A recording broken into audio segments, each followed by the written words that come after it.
रुक गई। छींक आने वाली थी ना। अगर मैं छींक पड़ती तो आपको मेरे छींकने का स्टाइल पता चल जाता। अच्छा ये नहीं पता चला।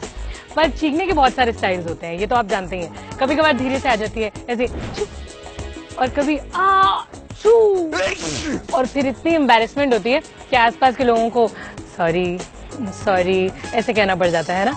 पर मुद्दे की बात यह है कि जब छींक आए तो उसे रोका ना जाए। अब आप कहेंगे क्यों?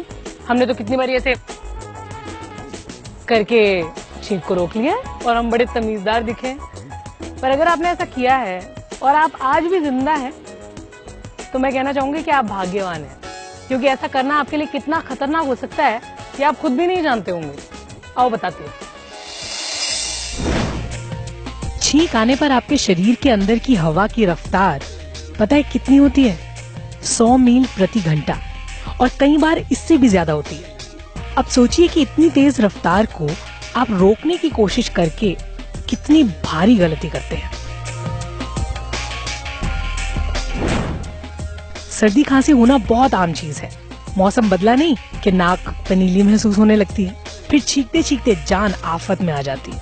सबके साथ यही होता है। कई बार आप जब लोगों के बीच होते हैं तो नाक दबाकर, मुंह दबाकर छींक को रोक लेते हैं। ज्यादा तमीजदार बनने की कोशिश करते हैं ना। अगर आपको भी ऐसा करने की आदत है तो मैं बता दूं, इसे छोड़ दीजिए। कहीं आपके साथ भी वैसा ना हो जाए जैसा एक 34 साल के आदमी के साथ हुआ। उसे छींक आ रही थी, इसे रोकने के लिए उसने नाक पकड़ी, मुंह बंद किया और छींक को रोक लिया। छींक को बाहर निकलने की जगह ही नहीं मिली। इससे गले के पीछे और जोर पड़ा और वहां छेद हो गया। छींक के फोर्स के कारण गले की नाजुक मांसपेशियों में छेद हो गया। जाहिर है उसे बहुत दर्द हुआ होगा। ना कुछ बोल पा रहा था, ना कुछ निकल पा रहा था। फिर उसे अस्पताल ले गए। वहाँ करीब 1 हफ्ते तक उसका इलाज हुआ। डॉक्टर ट्यूब की मदद से उसके अंदर लिक्विड डाल रहे थे, खाना डाल रहे थे, क्योंकि वो कुछ भी निगल नहीं पा रहा था। मरीज की जांच से पता चला कि छींक रोकने के कारण उसके गले का पिछला हिस्सा, जिसे डॉक्टर फेरिंग्स कहते हैं, वो टूट गया था। डॉक्टरों के मुताबिक छींक के समय हमारी सांस की नली और सीने में हवा का बहुत तेज दबाव होता है। फिर जब कोई नाक और मुंह बंद करके छींक रोकने की कोशिश करता है तो एकाएक प्रेशर और ज्यादा बढ़ जाता है।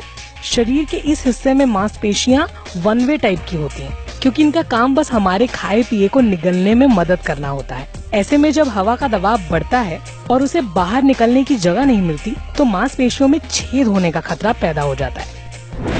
तो नाक के छेद को ढककर और मुंह बंद कर छींक रोकने की कोशिश नहीं करनी चाहिए।